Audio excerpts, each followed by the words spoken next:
हिंदुस्तानियों ने लगभग 250 सालों तक अंग्रेजों की गुलामी और अमानवीय जुल्मों को सहा है और अंग्रेजों के अत्याचार से लगातार लड़ते हुए न जाने कितने ही बच्चे, बूढ़े और युवाओं ने अपनी जान की कुर्बानी दी। तब कहीं जाकर हम आज आज़ाद देश में सांस ले रहे हैं और आज़ादी के 75 साल पूरे होने पर देश में अमृत महोत्सव मना सके हैं। लेकिन अंग्रेज हमेशा से ही भारत में नहीं थे, बल्कि जब वे मीलों का सफर तय करके भारत आए थे तब यहाँ पर मुगलों का राज था और अगर मुगल न चाहते तो अंग्रेज भारत में प्रवेश तक नहीं कर सकते थे, क्योंकि भारत में एक और मुगलों का शक्तिशाली साम्राज्य था तो दूसरी ओर मातृभूमि पर मर मिटने वाले मराठा भी थे। ऐसे हालात में अंग्रेजों को भी भारत में राज करने के लिए एड़ी चोटी का जोर लगाना पड़ा था। मगर धीरे धीरे अंग्रेजों ने हिंदुस्तान पर अपना वर्चस्व इतना बढ़ा लिया कि उन्होंने पूरे मुगल साम्राज्य को ही खत्म कर दिया। लेकिन इस इतिहास में सवाल ये आता है कि मुगलों के उस शक्तिशाली साम्राज्य को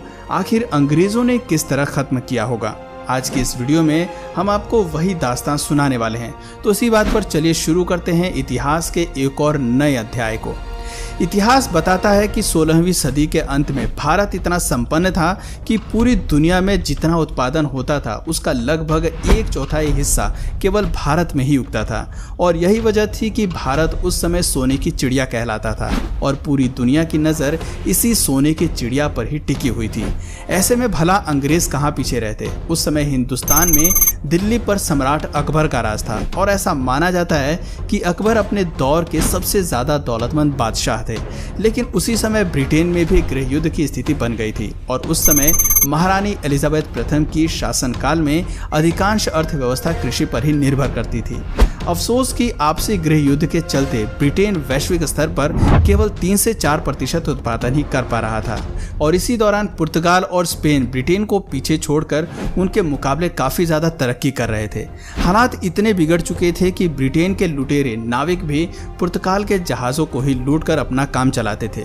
क्योंकि ब्रिटेन में लूटने के लिए कुछ बचा ही नहीं था। लेकिन उसी दौरान एक ब्रिटिश नाविक को समुद्री यात्रा के दौरान भारत की अपार संपदा और समृद्धि के बारे में पता चला और ब्रिटिश गवर्नमेंट तक ये खबर जल्द ही पहुंच गई। फिर आया समय सन 1600 का, जब 200 ब्रिटिश व्यापारियों ने मिलकर एक कंपनी बनाई और उस कंपनी का नाम रखा ईस्ट इंडिया कंपनी। और इस कंपनी के सदस्यों ने जब अपनी राजनीति और कूटनीति महारानी एलिजाबेथ को बताई तो वो भी ईस्ट इंडिया कंपनी को सपोर्ट करने के लिए तैयार हो गई। इधर भारत में इसी बीच बादशाह अकबर की मौत हो चुकी थी और अकबर के बाद मुगल बादशाह के तख्त पर अकबर के बेटे जहांगीर की ताजपोशी कर दी गई। साल आ चुका था 1608 का। इधर जहांगीर दिल्ली के तख्त पर अंग्रेजों की चाल से बेखबर हिंदुस्तान पर राज कर रहा था और उधर कैप्टन विलियम हॉकिंस समुद्री रास्ते से गुजरात के सूरत में अपने कुछ व्यापारी जहाजों के साथ प्रवेश कर चुके थे और बस उनके आगमन के साथ ही भारत पर ऐसी काली छाया मंडराने लगी कि जिसने भारत को ऐसा काला इतिहास दिया जो सृष्टि के अंत तक भी भुलाया नहीं जा सकेगा। अंग्रेजों ने भारत में आते ही ईस्ट इंडिया कंपनी स्थापित करने की घोषणा कर दी और अपने इसी प्रस्ताव के साथ काफी बेशकीमती उपहारों को लेकर कैप्टन विलियम हॉकिंस अपने कुछ साथियों के साथ जहांगीर के दरबार में पहुंचे। बादशाह जहांगीर उस समय तो डच और पुर्तगालियों के दबाव के कारण इस प्रस्ताव को ठुकरा देते हैं, पर अंग्रेज भी कहां पीछे रहने वाले थे। वो लगातार इस व्यापारिक समझौते के साथ नई नई प्रॉफिटेबल डील्स जोड़ते हुए बार बार जहांगीर के पास जाते रहे और अंततः कुछ समय बाद ही जहांगीर ने इस प्रस्ताव पर हस्ताक्षर करके अंग्रेजों को व्यापार करने की मंजूरी दे दी। और ये मंजूरी मिलते ही अंग्रेजों ने पटना, सूरत, मुंबई और चेन्नई में अपनी फैक्ट्रियों को स्थापित करके व्यापार करना शुरू कर दिया। शुरुआत में तो इस कंपनी ने यहाँ के लोगों को रोजगार दिया और बदले में उन्हें अच्छी तनख्वाह भी दी, जिस वजह से हिंदुस्तानी ईस्ट इंडिया कंपनी से काफी प्रभावित हुए और कई हिंदुस्तानी व्यापारी भी इन फैक्ट्रियों से जुड़ गए, लेकिन ज्यादा दिनों तक नहीं।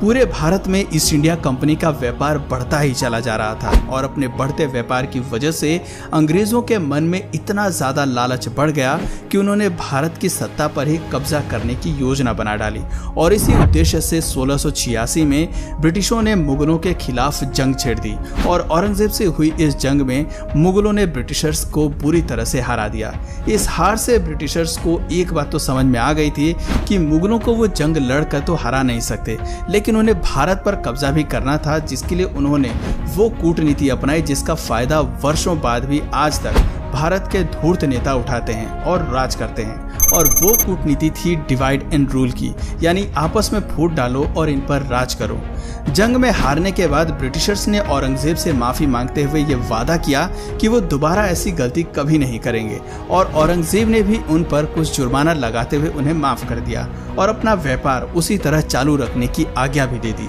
लेकिन मुगलों द्वारा ब्रिटिशर्स को माफ करना ही मुगलों के अंत का सबसे बड़ा जरिया बना, क्योंकि 1707 में औरंगजेब की मौत के बाद कई लोग मुगल सल्तनत पाने के लिए आपस में ही एक दूसरे से लड़ने लगे। और इसी लड़ाई के चलते एक समय ऐसा आया जब कुछ कमजोर शासक मुगल बादशाह बन गए, जो कि मुगल साम्राज्य को व्यवस्थित ढंग से चला ही नहीं पाए। ये अनुभवहीन मुगल बादशाह रोज नए नए नियम बनाते और उन्हें बदलते रहते, और उनकी इसी तरह की बेवकूफियों के चलते अंग्रेजों को मौका मिल गया अपनी चाल चलने का। दरअसल 1717 में मुगल बादशाह ने अंग्रेजों को एक फरमान जारी किया, जिसमें उन्होंने बहुत छोटी सी रकम सालाना फीस के रूप में देकर बिना किसी लगान या कर के व्यापार करने की इजाजत मिल गई। और इसी दौरान पर्सिया के राजा ने मौका देखकर भारत पर आक्रमण बोल दिया। अब चूंकि ऐसे में मुगल शासक अपनी सत्ता के नशे में इतने खोए हुए थे कि उन्हें अचानक हुए इस आक्रमण के बारे में पता ही नहीं चला, और पर्सियन आर्मी दिल्ली तक पहुंच गई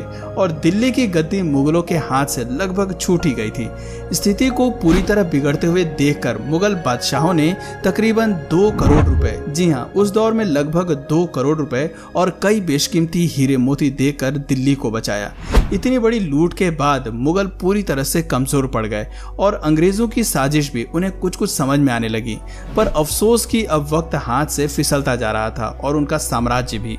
अंग्रेज लगातार भारत पर कब्जा करने की अलग अलग रणनीति अपनाते जा रहे थे, जिसके पहले चरण में उन्होंने बंगाल के नवाब सिराजुद्दौला को तख्त से हटाने के लिए जंग छेड़ दी, और साथ ही साथ अंग्रेजों ने वहां के हिंदुओं और मुसलमानों में आपसी फूट डालकर डिवाइड एंड रूल की कूटनीति लागू की, जिसे संभालने में नवाब सिराजुद्दौला नाकामयाब रहे और नतीजा अंग्रेजों के लिए फायदेमंद रहा। प्लासी के युद्ध में सिराजुद्दौला को हराने के बाद अंग्रेजों ने सिराजुद्दौला के सेनापति को अपने साथ मिला लिया और उसे बंगाल का नवाब बना दिया। समय बीतता गया और भारत पर अंग्रेजों की ताकत और अधिकार भी उसी के साथ साथ बढ़ती जा रही थी। सन 1764 में अंग्रेजी फौज ने बक्सर के युद्ध में अवध के नवाब, बंगाल के नवाब और मुगल नवाब शाह आलम द्वितीय, इन तीनों को हरा दिया। इसके अलावा निजाम और मराठों के बीच में भी फूट डलवाकर अंग्रेजों ने पहले तो उन्हें लड़वाया और फिर उनकी लड़ाई का फायदा उठाकर खुद उनकी कमजोर सेना को हराकर उनकी रियासतों पर कब्जा कर लिया।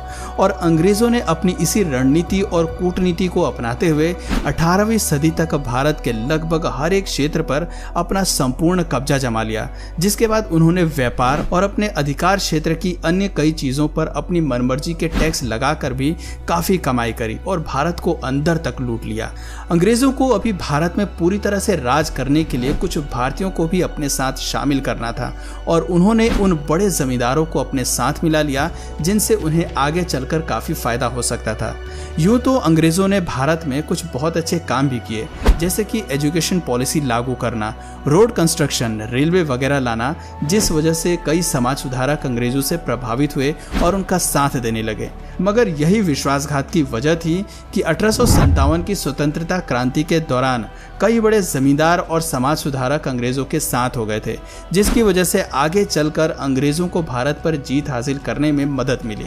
भारत पर जीत के साथ ही मुगल साम्राज्य के आखिरी बादशाह बहादुर शाह जफर को अंग्रेजों ने अपना बंदी बनाकर रंगून की जेल में भेज दिया और उनके बेटे व खानदान के तमाम लोगों को मौत की नींद सुला दिया और पूरे भारत को अपना गुलाम बना लिया। तो दोस्तों, ये थी वो दुख भरी दास्तान जिसमें मुगलों की एक गलती और अपने निजी स्वार्थ की भावना ने अंग्रेजों को भारत में पांव पसारने का मौका दे दिया, और उनकी इसी गलती का खामियाजा हिंदुस्तानियों की कई पीढ़ियों को भुगतना पड़ा। वैसे आपके नजरिए से अंग्रेजों के आगमन के लिए मुगल साम्राज्य जिम्मेदार हैं या नहीं, नीचे कमेंट करके अपनी राय हमें जरूर बताएं। और अगर इस वीडियो से आपको कुछ नया जानने या सीखने को मिला या फिर इंटरेस्टिंग लगा, तो प्लीज इस वीडियो को एक लाइक करके अपने फ्रेंड्स और फैमिली में से जरूर शेयर करें। और यदि आप इस चैनल पर नए हैं तो प्लीज इस चैनल को सब्सक्राइब करके बेल नोटिफिकेशन आइकन को ऑन कर लीजिए, ताकि हमारे आने वाले वीडियोस आप मिस ना करें। मिलते हैं फिर किसी वीडियो में नए टॉपिक के साथ, तब तक के लिए नमस्कार।